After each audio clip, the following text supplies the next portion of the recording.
All right, blessings to everyone. Um, this is night number two of our 7-night series of Strongman. What is your name? I am Apostle Bernadette World of Take It by Force Apostolic Healing and Deliverance Ministries. And I bless the Lord for each of you that are joining me on tonight. I decided to go live, not just only on my Facebook page, but also on my ministry page, Take It by Force, because I realized that not everyone that's on the ministry page is on the regular Facebook page for whatever reason.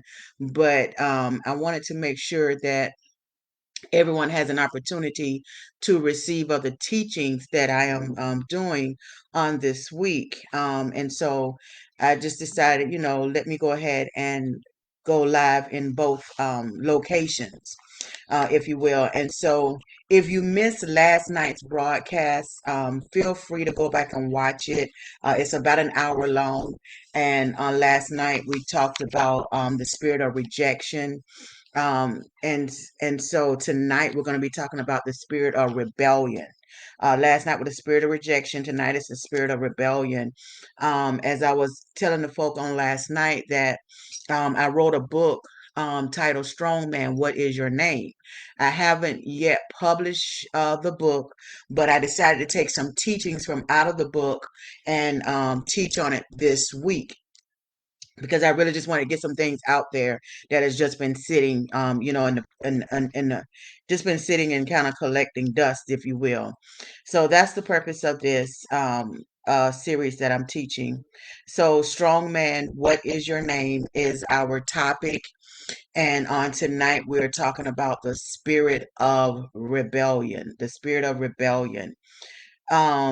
Rebellion. A person with a rebellious spirit is someone who is very much out of control. You can't really tell them anything. They have their own mindset on what they want to do. It's their way or the highway, per se. They have a very strong personality, and they believe that their way is the right way. They believe that everybody else's way is the wrong way. Their way is the right way. It's very hard to communicate with a person that has a rebellious spirit. It's very hard to explain. It's very hard to teach. They're unteachable. They're uncordial. They are uncordial. They're just very high-minded spirit, if you will. So rebellion is the spirit of the Antichrist. Because it's a disobedient spirit, it's a disrespectful spirit, very disrespectful. It's very disrespectful of authority. Um, Many of you know and understand that God is a God of order. God is a God of order. And so the Antichrist, we know, is the very opposite of what God is about. So if God is about order, then what does that mean the Antichrist is? He's about disorder. And so, because he's about disorder, he's going to come against everything that God is for. So, this is where the spirit of rebellion comes in at, because the spirit of rebellion is about disorder. You ever seen a person that where there may be a peaceful environment, but then you got someone that wants to act out, that wants to act up, that wants to be loud, that wants to be rude. They have to be heard. That's a person with a rebellious spirit, because they're now going against order. They're now going against rules and regulations that have been set in place. You ever seen where somebody said, "Well, they're disrupting the service, or they're disrupting the class, they're disrupting the proceedings"? That's a person with a rebellious spirit. The Antichrist is the opposite of everything concerning God. 1 Samuel chapter 15 and verse 23 lets us know that, for rebellion is as the sin of witchcraft, and stubbornness is as iniquity and idolatry. Witchcraft. A lot of people, they get offended when you tell them that they are, they have a witchcraft spirit, or they're operating in the spirit of witchcraft. They get offended. Well, the reason why they get offended is because you have tapped into that spirit. They get offended because you have tapped into the spirit in which they are operating in. And so now they don't, you know, they're upset that you have identified them, that strong man. That you've identified who they are. The first step of deliverance is to be able to identify the strong man. Strong man, what is your name? And so if the strong man is of rebellion, you can identify him as being a witch. You can identify that strong man as being a witch. Witchcraft is an abomination unto God. And so, if witchcraft is an abomination to God, then what does that mean about rebellion? It is also what? An abomination unto God. Are you with me on tonight? So, rebellion has the same controlling spirit as that of witchcraft. It has the same controlling spirit. They are in the same family. I told you on last night that there are many spirits that you have your strong man, which is the controlling spirit, but then the strong man does not operate by himself. There's a group of spirits that are with the strong man. So he's controlling, but he has other spirits underneath him that are grouped together, housed together like a clan or a family, if you will.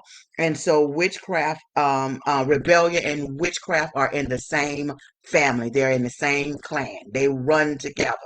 Um, Luke chapter 10 and verse 19, it lets us know, I give you power to tread on serpents and scorpions. So even though we know that rebellion and witchcraft are strong spirits, controlling spirits, but we also, as children of God, we have the authority given to us by Christ and the power given to us by him that we can trample on serpents, that we can cast these demons out. We don't have to run from demons. We don't have to be afraid of demons. We don't have to be afraid of their antics or their tactics, because a lot of times they run in the spirit of fear anyway.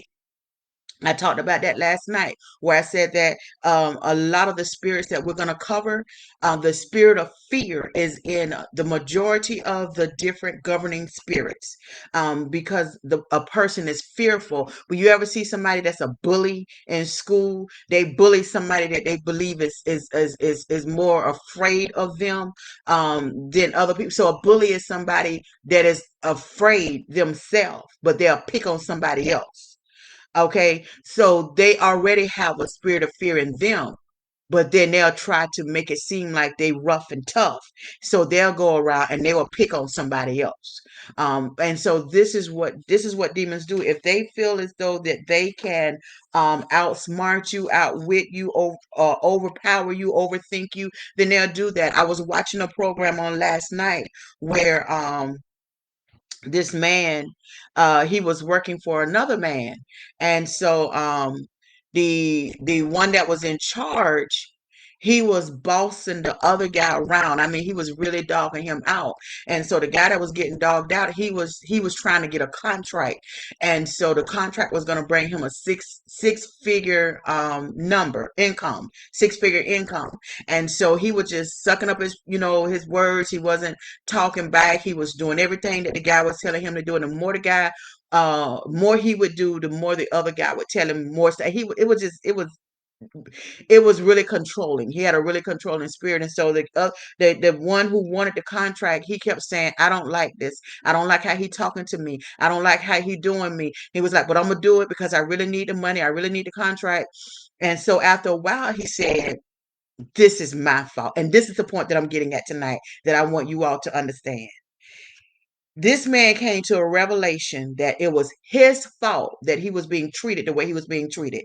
And he said it out of his mouth. He said, this is my fault. He said, if I would not have stopped him in the beginning, he said, if I would have stopped him in the beginning, he would not be doing me like this now. He said, I'm going to have to say something. And so, what am I saying to you now?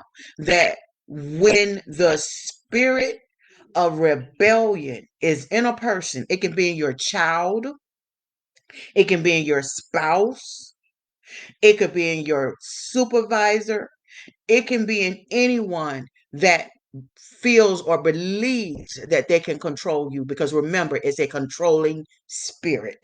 And you have to check them at the door. You have to let them know, listen, this is not okay. You cannot talk to me this way. You cannot bully me. You cannot push me around. You cannot. So you have to put that spirit in check at the door. If not, it's going to grow. It's going to grow. It's going to manifest. It's going to get stronger. And then what's going to happen? You're going to lose all control of your own self, and you're going to be ruled by a what? By a unclean spirit. You're going to be, and so that opens a door, because I told you last night that spirits transfer. So that opens a door for that rebellious spirit, that unclean spirit, to even transfer over to you. You could be the sweetest person. You could be the most loving, most kind person. But now, watch this. You have this spirit that has transferred over into you. And because you knew what it was, and you did not address it, you did not stop it in its tracks, now you've gained what? A spirit of bitterness. And bitterness it falls under the category of rebellion. It falls under the category of rebellion. So, and I'm going to talk about that later tonight, about the different types of spirits that are grouped together, that comes together.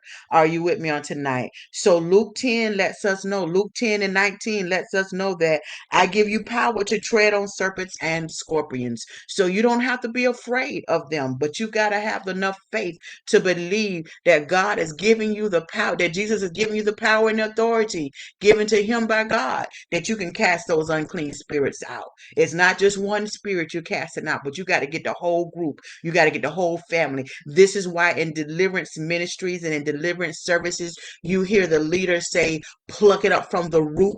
Thank you, Jesus. The reason they say pluck it up from the root or pull it up from the root is because if you look at a root on a tree, it has many roots. It's not just one root sitting there. It's many roots that are spread out. They're not just cluttered together, but they're spread out in all different directions. And so each of those roots, with unclean spirits, with demonic spirits, each one would have a name. If you can look at it in the spiritual realm, the root of a tree, that you see 5, 6, 7 roots just going in all kinds of directions. Well, look at it like this. Though if they have different names, then when you cast out an unclean spirit, you got to get down to the root, and you got to cast out all of them that are in that category, that are in that clan, if you will. Revelations chapter 12 and verse 9 says, and the great dragon was what? Cast out. We know that Satan is what? He has many names. He's the Antichrist. He's the serpent. He's the dragon. Revelation tells us that he was cast out. So you got to cast out these demons. You got to cast out these unclean spirits. You got to deal with them, because if you don't deal with them, they're going to deal with you. If you don't deal with them, they are going to deal with you. I told you last night, I said, you can't sit and pretend that they don't exist. You cannot sit and pretend that, oh, if I don't say nothing to them, they're going to leave. No, they're not going to go anywhere. They have come to wreak havoc in your life. They have come to wreak havoc. They have come to destroy. Like I told you last night, that Satan comes to kill, to steal, and what? Destroy. They've come to destroy and tear up some things. So don't be fooled that if you don't do nothing, that they're not gonna do nothing. Because if you don't do nothing, what's gonna happen is they're gonna have a field day. They're going to have a field day. They're going to just go chaos. There's going to be chaos in your home. There's going to be chaos on your job. There's going to be chaos in your marriage. If you don't do anything, it doesn't mean that that demon is going to go away. Are you with me on tonight? So he says in Revelations 12, the great dragon was cast out, that old serpent called the devil and Satan, which deceiveth the whole world. He deceiveth the whole world. He brings nothing but deception when he comes. Nothing good comes along with Satan. Nothing good comes along with the devil. Nothing good. Everything that is evil, everything that is bad, everything that is corruptive comes with the devil. This is where the spirit of rebellion comes from, the devil. And so you have to know how to cast it out. If you're gonna be with me on this week, I'm gonna talk to you on night number 6 about casting out devils. I'm gonna talk to you on that. So mark your calendars because we got a good week in store for us. I'm gonna do a lot of great teaching about the strong man. The strong man, listen, before you can cast out the strong man, though, you got to be able to identify him. One of the ways of identifying a strong man is to look for habits, to look for habits in a person, to look for certain traits or certain things that a person does. So if you see a person acting of a peculiar type of way, always, they got to do this way, they got to do it that way, and it's just it doesn't sit easy with you. Then you need to start focusing on that. Why are you always going out late at night? Why are you always coming in late at night? Why are you always going to this place that is, unidentifiable? If I ask you where you been, you can't tell me. If I ask you where you're going, you can't tell me. There's that when that suspicion comes up, you got to be able to say, okay, let me pay attention to this person's character. Let me pay attention to what this person is saying and what they're doing, because when you can do that, then you can begin to identify the strong man that is in that person's life. Once you can identify that strong man, then you can bind them up from the root, and then you can cast them out. You can pluck them up and cast them out. And remember, like I said, I'm going to talk more in depth about this, but when you cast that strong man out, you got to have a place to send him to, because if you just cast him out and leave him at and just get out, well, where am I going to go when you put me out? I got to have somewhere to go. If I don't have nowhere to go, guess what? I'm going to come back. Watch this. This is what the Lord just dropped in my spirit. Mostly everyone on here is a woman. And more than likely, you've been in a bad relationship a time or two over your life. And in that relationship, you put the guy out. You may have lived together and you tell him, get out, get your stuff, get out of my house, leave my key, get gone. He leaves. But then he go to thinking about it. I ain't got nowhere to go. She put me out, but where am I going to go? So what happens? You all know the end of this story. He's going to come back and he's going to knock on your door. Baby, I'm sorry. Baby, you know I love you. Baby, you know I ain't going to do it no more. Baby, give me another chance. I'm going to get it together. I'm gonna do right. I'm gonna do better next time. They come with all this song and dance so that they can get that open door that I mentioned earlier.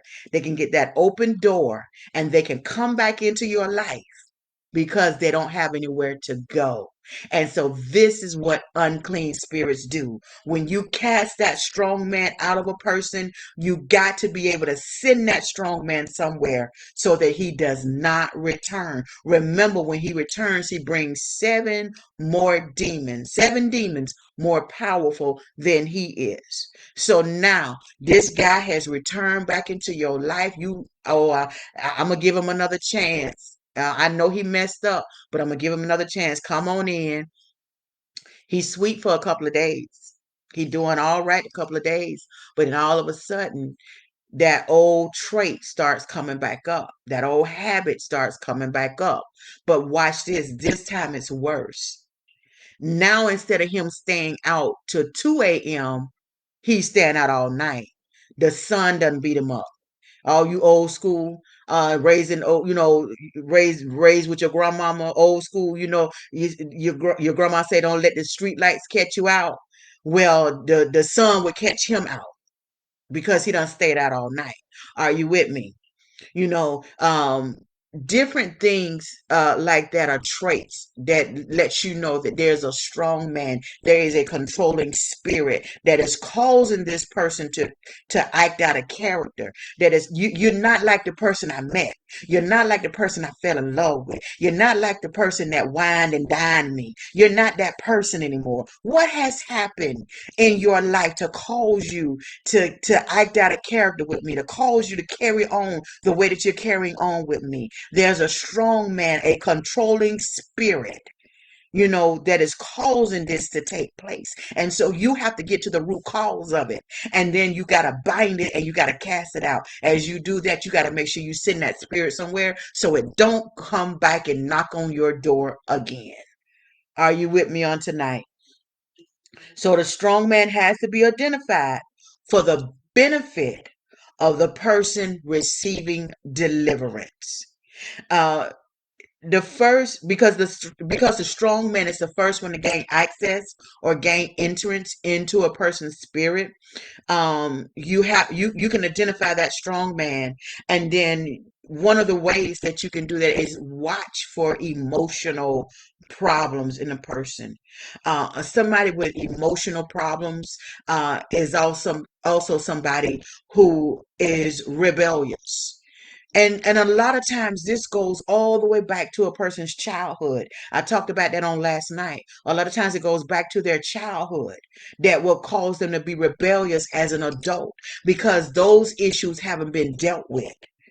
They may have been treated a certain type of way as a child, and so now they got this hidden animosity and this anger that is deeply rooted in them, and so now they may connect with somebody that reminds them of the person in their childhood that caused the rebellion to stir up in the first place. If you ever meet somebody and say, "Oh, you remind me of my mama, you remind me of my daddy, you remind me of my sister," there's something about this person who is walking in a spirit of rebellion that when they meet somebody, it reminds them of somebody in their past. And so now when you may come in to show love and kindness, you may come into this person's life to show support, what have you, or to be their help me or whatever.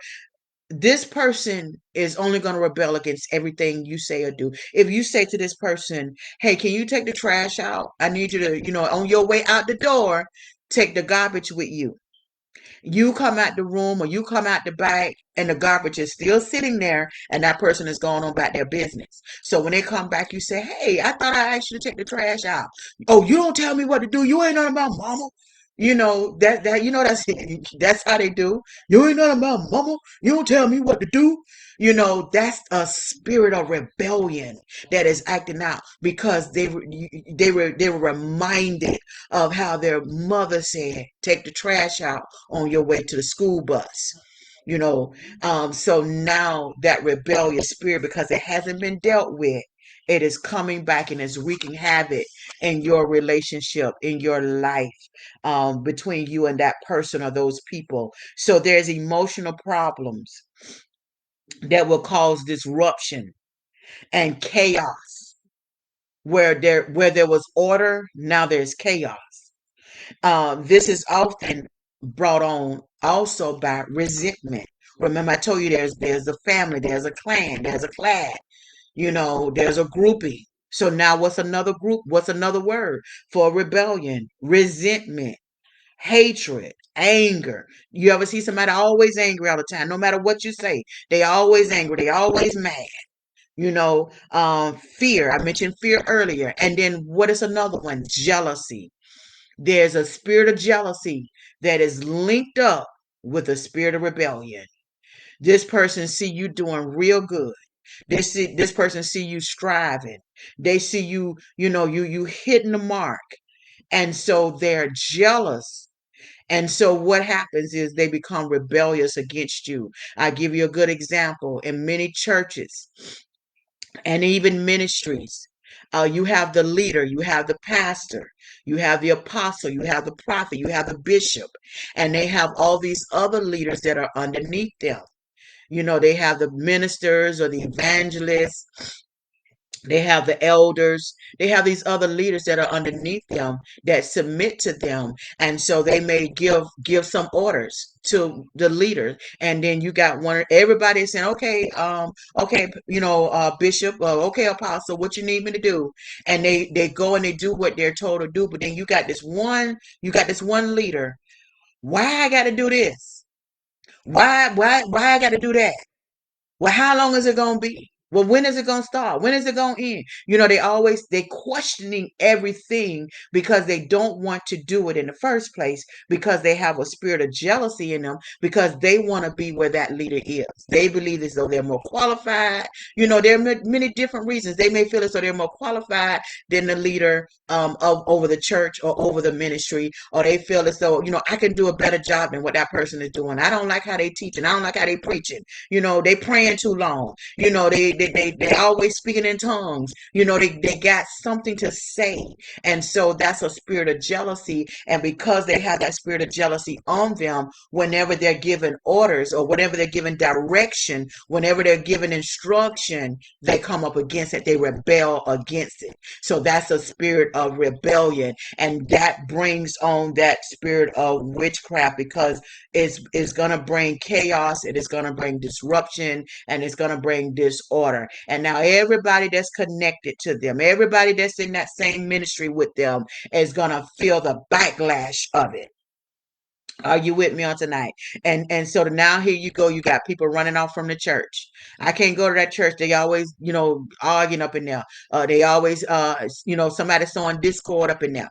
And so if it's not dealt with, your church or your ministry is going to suffer tremendously. If it's not dealt with, your church or your ministry is going to suffer, because that thing becomes a mold, and molds grow. Anybody have a mole on their body, on their physical body, and it starts out real small, and as you get older, that mole gets larger. And it spreads. So that's what happens with unclean spirits that are not dealt with. They become moles that spread. Um, Rebellion is the opposite of rejection. We talked about rejection last night. Rebellion is the opposite of rejection. Rebellion is expressive and turbulent. In other words, rebellion, they got a whole lot to say, and you will have trouble getting them to be quiet. You're just like, I wish they would be quiet already. I wish they would stop talking already. You said that already before. Why you keep saying the same thing over and over again? Someone who's rebellious, they are very expressive, turbulent, which means that they very loud. You have to tell them, can you use your inside voice? Some of you have had to say that to people. Can you tone it down some? They're very loud.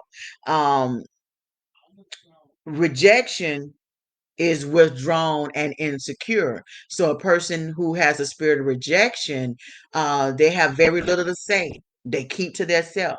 So rebellion and rejection, although they're both unclean spirits, they are both opposite of each other. Rebellion is all about self, me, myself, and I. Rebellion is all about self, self will, self deception, self delusion, selfishness. It's all self, self, self when it comes to rebellion. Rebellion is judgmental. They got something to say about everything. Everything that is said, they got something to say about it. They judging what you say, judging what you do, judging how you dress, judging how you walk, judging how you talk. Everything is just judging, judging, judging. They are unteachable. You cannot teach them anything. If you tell them what is written in the book, they're going to tell you that it means something totally different. If you tell them to go left because it's a detour, you may have saw on the news that, there was an accident on I-95 and you tell them don't go I-95, take 295. And they say, no, I'm going I-95. That's the way I always go. You're not going to tell me which way to go. This my car. Remember I told you about the argument and the turbulence? This my car. I do what I want to do. You sit over there and you be quiet. First of all, we ain't had to go all the way there. I'm just trying to tell you that I saw on the news. It's an accident. And I'm trying to get you to not get stuck in traffic. So I'm giving you an alternative route to go. Now you got to tell me to sit down and be quiet. Now you got to tell me it's your car. Now, this is a rebellious person. This is a rebellious spirit. You all need to be able to know how to identify these spirits. Are you with me on tonight? And so, someone who is rebellious, you cannot tell them anything. They are stubborn. A person with a rebellious spirit is stubborn, and they hate authority. They hate authority. It doesn't matter who's in office. It don't matter who is president. It don't matter who is vice president. It don't matter who is over the leadership. It don't matter. They got something negative to say about everybody. It don't matter who's the pastor. It don't matter who's the principal. You may have children in school, and you don't like the principal this year. Oh, I hate that principal. I can't stand that principal. And then they get rid of that principal, and here come another principal. Now you got something to say about that principal. Oh, they should have left the other principal. If I'd have known it was going to be like this, I never would have voted them out. That's a rebellious spirit. They hate authority. They hate leadership, and they hate for things to be in control. They cannot stand for anything to be in control, especially if they are not the ones who are controlling it.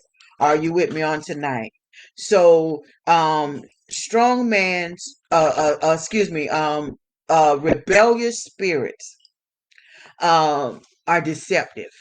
They will deceive you, have you thinking that, like I gave the illustration a moment ago about when you put somebody out and they come back and they, oh baby, I'm sorry. Oh baby, I love you. That's a deceptive spirit. That's a spirit that falls under the spirit of rebellion, deception, to make you think that they have changed. It's because they have an ulterior motive, and that's to get back in closeness with you. And so you must understand that they have a spirit of deception, and it has to be cast out. When demons are entered in to a person and they come in as groups, you have got to be able to identify those different spirits so that they can never enter in again. So that when you cast out one, you cast out all. They never can be entered into again. The whole group, the whole clan has to be cast out, and they come in different combinations. They come in different groupings. They come in different avenues. So for instance, if the strong man of rebellion has entered in, and so the strong man of rebellion, he enters in, he brings in the spirit of hate with him. He brings in the spirit of bitterness with him.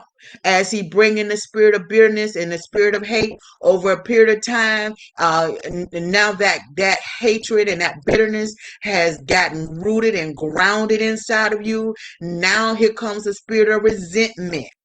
You resent everything that people say, everything that people do. You resent where you went. You resent where you live at. You resent who you bought your car from. There's a spirit of resentment. You resent the job that you working at. It's resentment coming in. As a spirit of resentment comes in, then what does resentment bring with you? It brings in dishonesty. Now you're dishonest. Now you're telling lies. Now you're stretching the truth, as they say it. So many different spirits that come in groups, and they all don't come at the same time. But if they're not dealt with, they're going to come in. Are you with me on tonight? So I wanted to just talk to you just a moment about the spirit of rebellion. Like I said, we're going to talk about different spirits tomorrow night. We're going to talk about the spirit of unforgiveness. I believe that's going to be a very, very hot topic, the spirit of unforgiveness, because there are many people in the body of Christ who say that they love the Lord with all their heart and soul, and somebody has damaged you. Somebody has damaged your loved ones, and you cannot forgive them. And Jesus says, how can my Father, how can, how can, how can I forgive you if you can't forgive someone else? How can I justify forgiving you and you can't forgive who's wronged you? Yeah, they may have murdered somebody. That's a horrible, terrible thing. It's not to be taken lightly. But at some point, you got to forgive them if you want Christ to forgive you. At some point, you got to be able. And so we're going to talk about unforgiveness because I see it happen so much in the body of Christ. It's just you got people that are speaking in tongues, that are preaching, praying, prophesying, laying people out on the altar, but they got an out with their brother. They got an issue with somebody. When they come at that pulpit, they're a totally different person. I know what I'm talking about. And so that spirit of unforgiveness has to be dealt with. And we're going to deal with it on tomorrow night. Listen, I didn't want to keep you on here as long tonight as I kept you on last night, but I hope and pray that I have said something to you about the spirit of rebellion, that you're able to grasp a hold of, and now understand that it comes in groups and that you need to be able to identify it before you begin to cast it out, and understand that you can't just cast out rebellion, but you got to cast out every spirit that is in that group. Because if you don't, what's going to happen if you don't cast out the entire family? What's going to happen is that strong man is going to go back. He's going to return. He's going to and the ones that were cast out with him, they're going to come back. They're going to return. So I want to bless each of you on tonight. I bless the Lord for each of you that have joined me on tonight. I pray that you are back on tomorrow night for part 3. If this has been a blessing to you, go ahead and share it on your Facebook page so that others will be blessed as well. That's the only thing I ask. I don't ask for an offering. I don't ask for anything. I don't ask for a seed. I just ask that you would share it just so others can get blessed as well. So that's all. That's it. I love you to life. I love you with the love of Christ. We are expecting the unexpected. We are plowing lanes in Jesus' name, and we are taking it by force. God bless you. Shalom.